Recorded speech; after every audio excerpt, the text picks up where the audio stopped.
We good. Did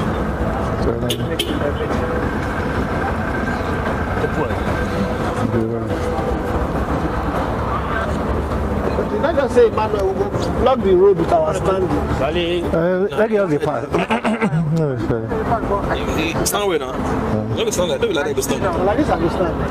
Let me know when you We not align, no. Never go. You know they use my internet to share, no? You know use my internet. Yeah, what's advert today? It means say we don't go there. Yeah. You know they use my internet to share, no? Alright, so you're live. I'm not sure.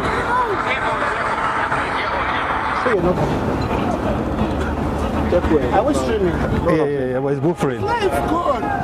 It's buffering. Yeah. Connect to this. It's buffering now, yeah. Alright, so you're live. That's how clean.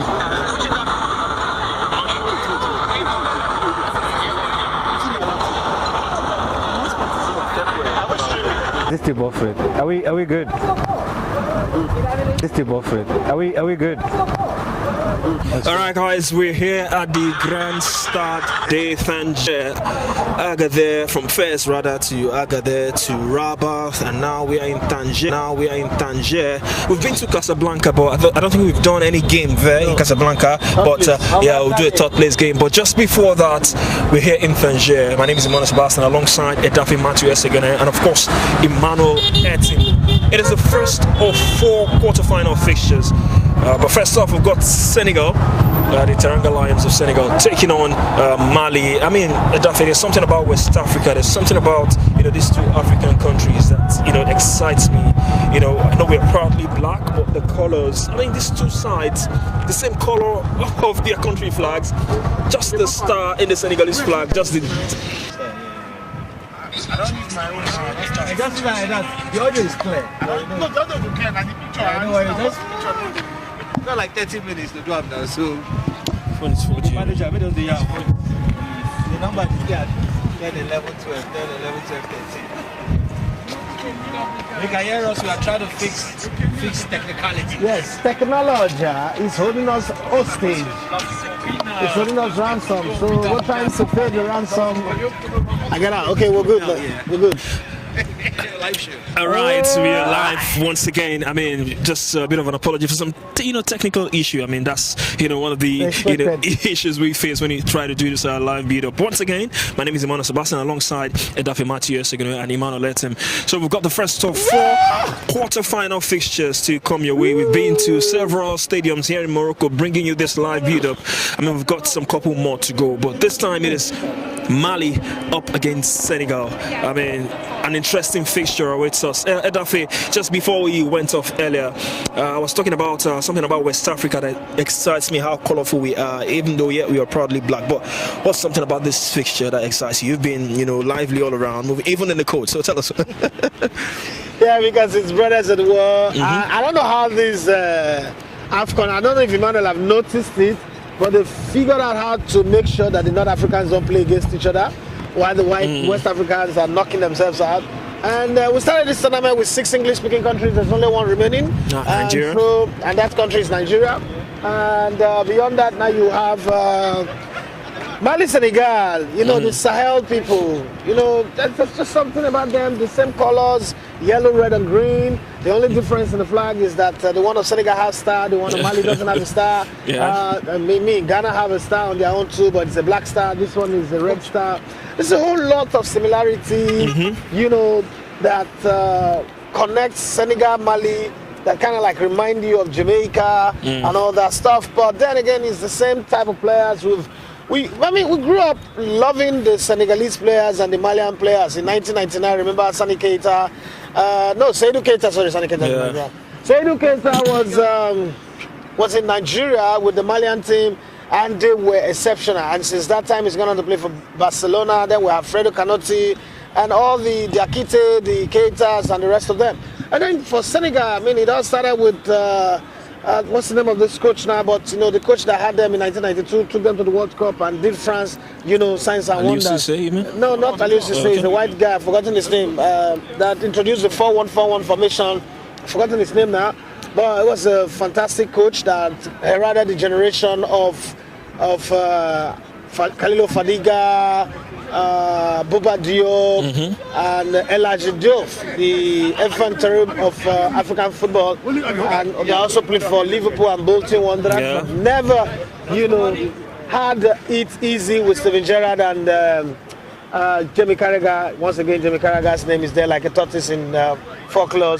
I mean, these are two countries that you can't separate one from the other. In my own opinion, if Senegal wins today or Mali wins today, it's some of the same, or as we say, same difference. But if you ask me, I think that the quality of Senegal is enough to not steamroll. I don't want to use that word; it's a little bit disrespectful, but to run over Mali. I think that Mali, maybe the next Nations Cup, they will be ready. I don't think they're ready for it now. But then, upset is part of football, and I'm sure Emmanuel will remind me that very fast. That upset is part of football. Nothing is cast in stone. But I'm expecting, not like I'm rooting for, I'm expecting Senegal, because this is the first time we've had this much quality, strong teams in Africa, all in the quarterfinals. I think there are 8 teams in the quarterfinals. 7 of them have won it before. Only one, which is Mali, that have not won it. So it's a gathering of elders. It's the gathering of senior men gathering together. So maybe this is where they will tell Mali to do them like this and say, get out of this tournament. You've had enough. But until then, they have a fighting chance, and they're going to, I think they're going to use it. But I think Senegal will be too much for them. Well, Emmanuel, let me come to you now, straight into the game. Mali yet to win from open play this AFCON, against Senegal, who's been all guns blazing. Even though Sudan, gave them a bit of a scare, that early goal. But I mean, they did what champions do, coming from behind to claim that one. But would you say Mali, they're lucky to be in this position that they are in the quarterfinals? No, I don't think it's luck. I think it's incredible resilience. Of all the teams at the African Cup of Nations, no one has shown as much resilience as the Malians. Again, the game against Tunisia, luck didn't play a part. It was all about dedication, resilience. The fight, the dog fight in them. If you get a man sent off against any North African team in the knockout phase, it's a problem for you.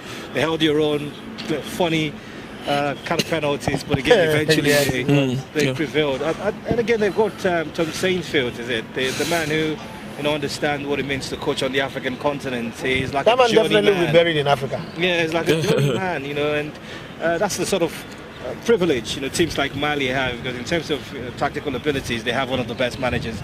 But this is going to be tricky. It's the first time I think Aina Dafe or Legbete, as the audience loves to say, I love to refer to him, would be on the same ship. Exactly, yeah. He's a firepower before. There's just an incredible setup by the Terangalites of Senegal, and by virtue of being champions once, but it gives you that oomph coming into it, that confidence. Yeah. There's a lot. There's little in terms of quality separation, because you look at the Malians, the names might not spring headlines like the Senegalese will, but oh boy, I think they're solid. They're a solid bunch, and they're trying to do something that very few nations do: draw your way to the title. And if they go on to win, which I don't expect them to, it would be very, very surprising, but also just tells you that this could be their tournament. And like the manager Tom Sainsfield mentioned prior to that game against Sudan, that teams have done it in the past, not just on the African continent, but I think the European Championship, the exact year, I cannot mention, but he said a particular team, was it the German side, or I'd get my stats correct, went all to the tournament, drawing most of their group games, knockout phase. And what happens to the semi-finals and final? Like Jose would say, they are no favourites in finals. So for now, just beat what is in front of you. They've got the incredibly superstar field Senegalese squad, from Mendy in goal to the defence where you've got Koulibaly, to the midfield where you've got the Ghana Gayes, and up front they've got Nicholas Michael Jackson. You had to add Michael to the Jackson. He's got quality, but he's like Nani. He reminds me of Nani who played for Manchester United. Too much quality, but very uncertain at times. So I think this will be entertaining. Challenge again to Elegbete. This will be one of the best games we'll see at the African Cup of Nations, and I'm looking forward to it. I mean, you talked about Tom Sanford, the head coach of the Mali national team, because I was about to go to both set of managers. Let's talk about Papi Thiaw now, the head coach of Senegal. How's he fared since the departure of Aliou Cisse? You know, a lot of people felt, you know, when Cisse he left the job, you know, there might be some shake-up with this Senegalese national team. But so far, how would you say Papi Thiaw has done with this Senegalese side? Man, let me start with you. Well, I think he's carried on the baton, as they say in athletics terms. He hasn't made too many changes, which is the blessings of having young players who dominated Africa when they won the African Cup of Nations, and a bit of experience in Sadio, of course, and the goalkeeper Mendy. There's not much in terms of tactics. If you watch the Senegalese play, they're very comfortable with the 4-2-3-1 formation. Always go with the back four, and you know you have those guys in the midfield. They call them the two pivots. The Gay brothers. They're not brothers, but of course they bear the same name. It would be harsh to say, you know, because they haven't won anything yet. It means, you know, the quality isn't as clear as Cisse. Cisse had the blessings of being, you know, one who captained the team once upon a time. It's just like, you know, when you've got someone who feels running the affairs of the Cameroonians. Sometimes it's not about the manager; it's about the players just seeing who leads the unit and will give you all. Because if someone like Eto'o comes into the Cameroonian lineup, dressing room and say, I mean, just speak one or two French, remind them of what he did against Nigeria, they'll play. How did you just say it? Like, just speak one or two French. The same thing with Cisse, in all fairness. So, but this is a different entity altogether. But again, his quality. We've seen the Senegalese play. You mentioned that scare against Sudan. It takes a calm head to tell the players that, hey, like Fergie would say, it's okay. It's not the NBC, it's fucking sports. You know, he would tell them in the dressing room when they're trailing against Tottenham, and the players go into the second half and psychologically edge them. So he hasn't done much in terms of tweaking. He's still invited the same players to the continent, and it's just if you get the right mix, it's easy to achieve results. And for your take on both set of managers for this fixture here today? I think that Tom Sanford is that kind of guy who's enjoyed his relationship with multiple side chicks. He's no longer willing to go back to his wife. That's the way I would describe it. He can coach in Europe, but always getting a job in Africa. I remember he was angling for the Nigerian job before Ghana Draw got it, and then Eric Shell, Joseph Peseru. He was always there, and there's a way he finds a way to get people's number. I mean, Tom Sanford called me one day. I was like, why are you calling me? Like, do I work? I don't even belong to, I don't have the power to do anything. I'm the least person to call. But, you know, that's the kind of guy that he is. He's a CIA type of coach. You know, sometimes I look at Tom Sanford and I say, this guy is a spy in Africa. He's passing information. But then he's doing a good job, you know, always getting a job with one of those countries and getting there. I don't know if he's going to go win the African Cup of Nations, but it's done his own beat. Mali, for me, in this tournament, kind of like fits in like a team of luck. Why? And the reason why I say that is, how do you get all the way to the quarterfinals without winning a game in open play? You know, a group game, all your games you drew, you got to the round of 16, one man down, and then you were 1-0 down. You know, 88 minutes or so, miracle happened, and then all of a sudden, went into penalties, that kind of penalties that you don't want to remember. That kind of funny, you know, boring penalties. You're asking questions. Are these guys professional players or not? But either way, it's the devil in the details. They won and went through. I think they've gone to the end of the road. For Senegal, you know, there's this thing they call the stuffs of champions. You know, you get to the higher you go, they say the harder the pressure. You know, when you carry load, let's say you carry a 5 kg load, you carry it on the low level, it's 5 kg. But if you begin to climb high with it, that 5 kg might just, gravity will add its own weight and it becomes too much. And I think that this is one bridge too far for Mali. Senegal is going to win, in my own opinion. But I like the way the coach has transitioned into the new one. I think what he's done is, I am not here to do in with the new, out with the old. AVB style at Chelsea. You guys are champions in Cameroon. You guys are still good. I will miss the experience of Mendy, Koulibaly, Sadio Mane. But then at the same time, once upon a time you guys were young, right? And now we have a young set of players who were the Abibaye and the rest of them.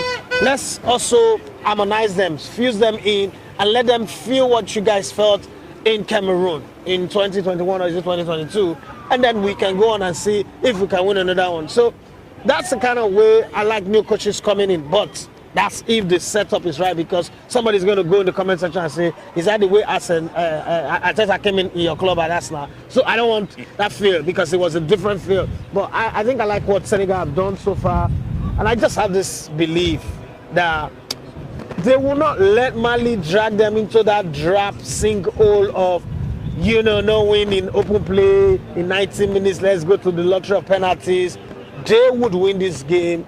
Maybe 3-1, 2-1, but definitely Senegal will win. I mean, the last time Mali were in the semi-finals of the AFCON was in 2013. It's quite a bit, connected to Nigeria. I think we knocked them out in the AFCON on Nigeria's way to winning it. Yeah, so we knocked Mali in the semi. You talked about Keita earlier on. I think he scored the consolation for Mali in that fixture. And once again, we got the coach at the last edition of the AFCON, Eric Sekushel, who gave us that. I don't know if you're familiar on WhatsApp. It's become a sticker now where you pour water on the shells. I invented the word now, the radiator. Why would I not be familiar with when I was the one that invented the radiator coach? Both of you have already said maybe the lock might not work for them today. Let me tell you one thing my mom said, and I believe her. My mom said that live your life according to plan. Have a plan for what you do, how you will do it. Eventually, certain things might not go to plan, but you know that you have a plan. You started with a plan. But then conversation has said, the problem with living your life on lock is that you don't know when your lock will run out. Because you don't make the lock. The lock is just working for you. You just don't know when it will run out. If you have a plan, you kind of like have an idea of what you're doing, how you're going to go about it. But living on lock is a very risky thing. It's Mali have hitchhiked their way through this tournament. I think we're going to get to a point where we say hitchhikers are not allowed in the semi-finals. If they do, they're breaking the rules, they're trespassing, they just might, rob their way or hitchhike their way through. But I think that they've been living on luck, and there comes a time where that luck runs out, and no better place to run out than your neighbors, busting your bubbles. Well, the atmosphere here is really great. I mean, the Malian fans, Senegalese fans, it's hard to separate which one is which, except by their flags. Even the flags is almost looking the same. Everything almost, very similar. And we've got some couple of Moroccans as well who are here to also enjoy the game. But just before we go on, I'm going to take you through the official starting lineups from both sides. I mean, this Senegalese team, such star-studded side, players playing their trade all across Europe. The big change for Senegal today is the return of Koulibaly, he was suspended in that game against Sudan. So Koulibaly back in the lineup, and is going to be partnered by Niakite in that defensive position. There's Crepin Diatta, who's playing at right back today. Let me just hold my words. I don't want to say what I want to say about Crepin Diatta. But say what you want to say. Say it. I mean, no, I don't want to say that. The fish off fingers, like people say. So our left back, we've got Diop, who plays for West Ham. In the midfield, the two Gayas, like Emmanuel mentioned earlier on, Pape Gueye and Idrissa Gueye. There's also Diarra in midfield. And up top, this one is quite interesting. Habib Diallo will lead the line. Looking at Jackson today. There's Iliman Ndiaye, who will play from the right-hand side. And of course, Sadio Mane. Emmanuel, what do you make of this starting players for Senegal? It's not much in terms of the changes. I think just one tweak or so from the guys who triumphed over the Sudanese team. It's a happy lineup. The quality is spread across. The experience also there. The Niakate and Koulibaly partnership at the back was one reason why, even if they concede, they somehow do not know how to lose. Up front, there'll always be goals in the middle of the pack. The sort of strength Idrissa Gueye exudes every single second. But back then, but at the Goodison and also at Senegal, it's beautiful. And the Villarreal man, the other Gueye, also brings a bit of steel. So they look a complete side. If I'm going to say of all the teams at the African Cup of Nations, which side looks very solid, I would say Côte d'Ivoire, a proper team, the Ivorians, and of course the Senegalese team. The reason why Nigeria, Algeria are top in the conversation of being flawed and such in the competition is because they've outscored teams. The Moroccans, nothing special. It's just the fact that they're host. Genuinely, Cameroon will always be there for competition's sake, likewise the Egyptians. But if you want to talk about a proper team who attack brilliantly, who build up from the back, who've showed what coaching is, you look at Senegal, and you look at Cote d'Ivoire. So I think it's a good lineup. It's aside from individual quality, it's the who might be here for 2 days if it was a tennis game, because I think the Malians are willing to stretch this. But the odd thing people don't know is even coming into the tournament, they drew their last game before the AFCON started. So they're like 5-game draw. The stretch. Well, Edafe, you've seen the lineup from Senegal. Any weakness that the Malians can capitalize on? I know you've predicted Senegal to win, but I think the best teams have weakness, and I have a coach who once told me that if a team is so good, then work on their emotions. No team is perfect. There is no team that has been set up that is perfect. Even the Brazil team of the 1970 is regarded as the ultimate football team, or the Arrigo Sacchi's AC Milan's team of the late 80s into the early 90s, or Pep Guardiola's Barcelona team, or Stephen Kesh's Nigeria. No, not Stephen Kesh's Nigeria. Yeah, it was good. Luis Enrique's Barcelona's team that won the treble, that had the MSN. But there is still a chink in the armor. So I think that sometimes when a team is too good, that's even when they are weak, because if you can hold them, say for the first 30 minutes, you don't let them score, they get frustrated. And it's in that frustration that then you work on their psyche, deal with their emotions, and get one over them. But if you look at the squad that they put out there, you say no Nicholas Jackson, sorry, Michael Jackson. Yeah, no Nicholas Jackson, yeah. The thing about that is, I've always said, I mean, when I did my brief coaching stint, I've always said that I like a team that I can count on players from the bench and they will come and, make a difference. And I think that that's one of the things you look at with a team like Senegal, that players can be on the bench and then they will turn up, to change the dynamics of the game. So for me, it's a good lineup. It's a good starting lineup. There are a lot of runners there. You can't have Sadio Mane and then have Jackson next to him, who fluffs the line a lot of time. Sadio Mane is not going to run. He's not going to power anything. He's going to stroll around like his brother in Egypt. What's he called? Your friend, Mo Salah, yeah. So you need a lot of runners around him to make the job easy, and that's what the coach have done. I wish them best of luck. I think they're going to win anyway. Well, I mean, we've got 2 quarterfinals rather, to come away. The host also much later in action against the indomitable Lions of Cameroon. But looking at might magically just appear at the Rabat Stadium from Tanzania. If we do that, we'll be setting some records anyway. But we might magically, to the audience out there, we might magically appear at the stadium because I think we're negotiating with Mosepe to rent us his private jet. If he does sign it, we might magically appear. Emmanuel, we have 4 quarterfinal fixtures. I mean, how would you rate the teams that have qualified so far into the quarterfinals? Mali bottom of the pile based on what you've seen so far this AFCON. I know they've drawn so many games, but Senegal, Mali, Cameroon, Morocco, Nigeria, Algeria, Egypt, Cote d'Ivoire. Where would you rank Mali amongst these 8 teams who've qualified for the quarterfinals so far? It's just called the top 10 best playing football in the nation according to FIFA's Coca-Cola rankings, which is very unusual to see. So they're the top 10, and we have 8 of them in the quarterfinals stage. If it's by antecedents, yes, of course, you see the Malians would be bottom, but if it's by performance, I wouldn't say they are bottom. Yeah, I would say Nigeria, yeah. Nice to meet you. Yeah, all the best. If you're Senegal, but all the best if you're Malian. He's a Malian. I wash my hands. Straight this way. Yeah. This game here. Yes. And you pick up your accreditation. Yeah. So,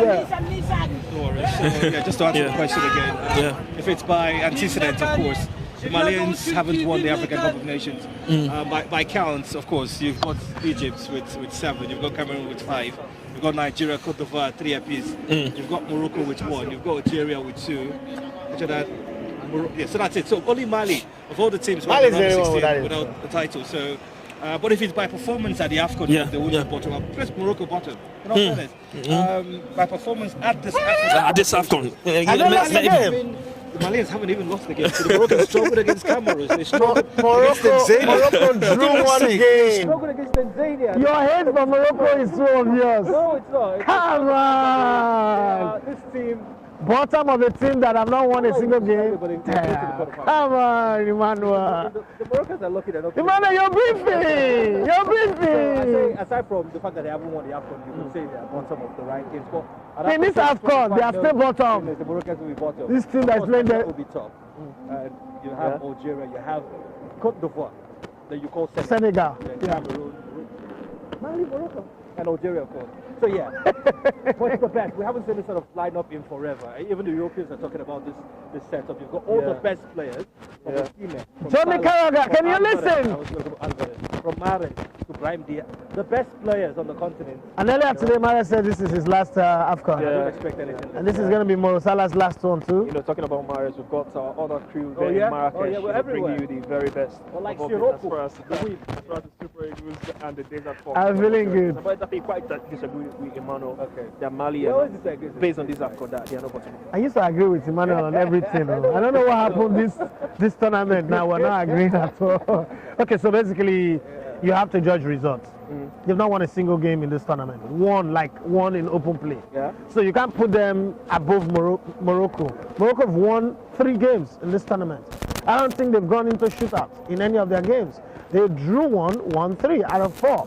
So how that team, if we're ranking points here, off the course of 90 minutes, even add extra time, Mali have gained, give them 3 points for the round of 16, and then give them 3 points for the group games. They've gained 6 points. Now, if you give points to Morocco, they've won 3. All 3 of those is 9 points already, and then you add the draw. That's 10 points. How does the team? So this is a league. Emmanuel is telling me that he has left Nigeria and gone to Manchester, and now he now discovered that mathematics says that somebody with 6 points is greater, higher on the league table than somebody with 10 points. Man, that's not the Emmanuel that I used to know.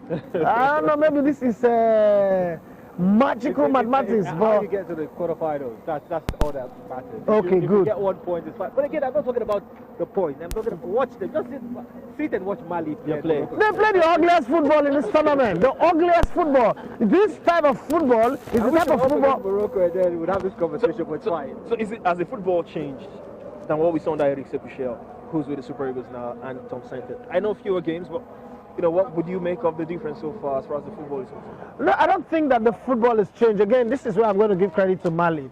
I am a strong believer in football. Use what you have to its maximum to achieve what you want to achieve. It is what they have. The coach does not have a team that can go gung-ho attacking against every opponent. So what the coach has done, which is again what you get when you have an experienced coach, is just told these players that, listen, for as long as we stretch the opposition, they will tire. We might hit them for 1 or for 2, but where I really need you guys is to be organized at the back, is to be fully focused, don't lose attention, because we cannot afford the luxury of what a Nigerian team can do, for instance, where if we concede 1 or we concede 2, we can come back and score 3 or 4.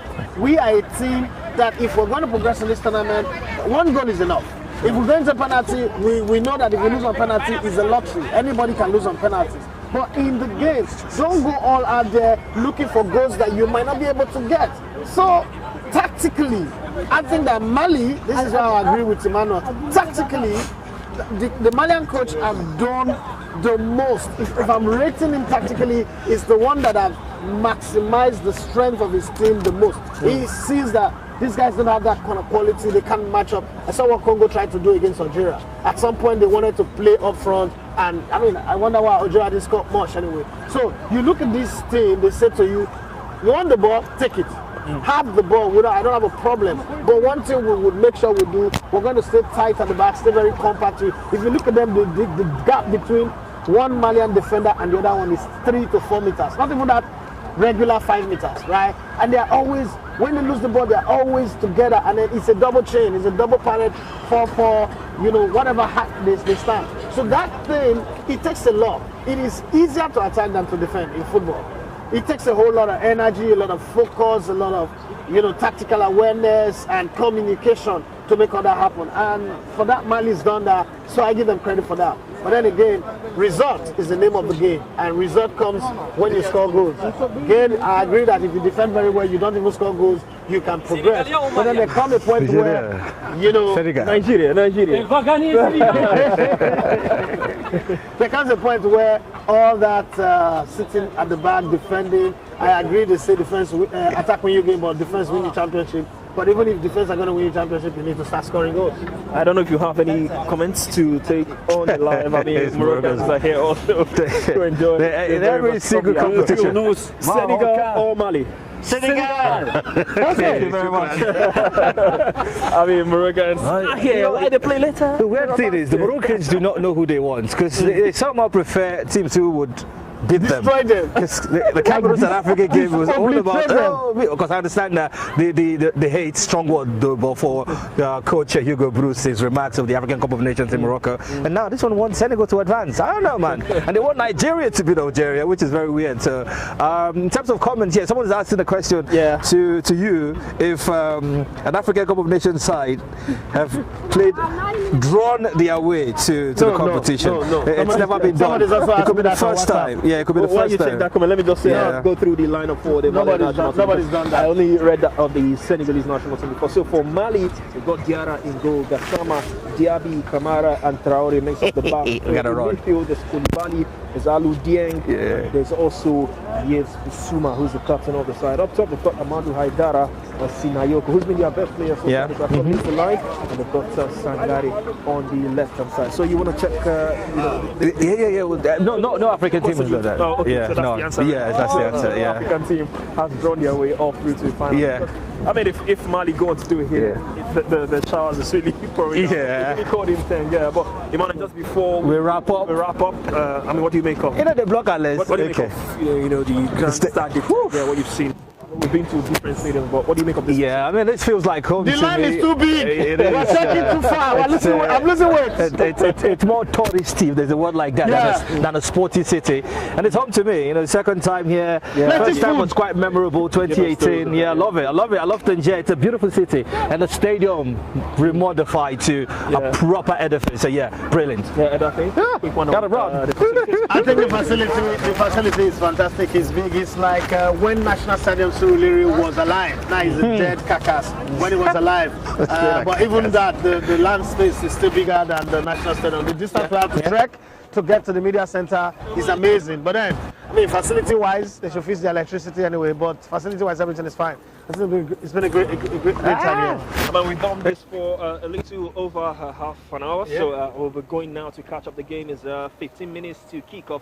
You can see the showers pouring down. It's quite contrasting weather here in Morocco. But I mean, it's almost time for kickoff. Mali up against Senegal and Morocco up against the Indomitable Lions. No problem. Much later. So the quick one, guys. Predictions, Imano? I think Senegal 2, Mali 1. No extra time. Hopefully no extra time. Definitely no extra time. Mali 1, Senegal 3. It's going to be 3-1 win. All right, it's a wrap from us. It's a wrap.